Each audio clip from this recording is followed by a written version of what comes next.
Hello, welcome to Do It Yourself channel.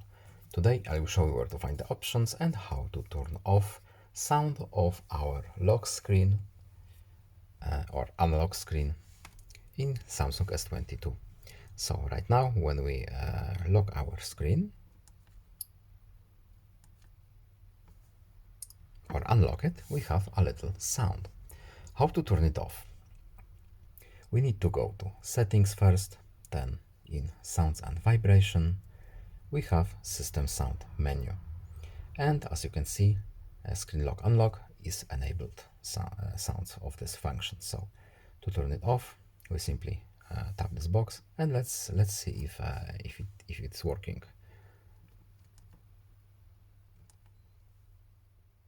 As you can see now, there are no sounds as we wanted it. So I hope this video was helpful to you. Please leave a like and subscribe. Have a nice day and see you in the next video. Goodbye.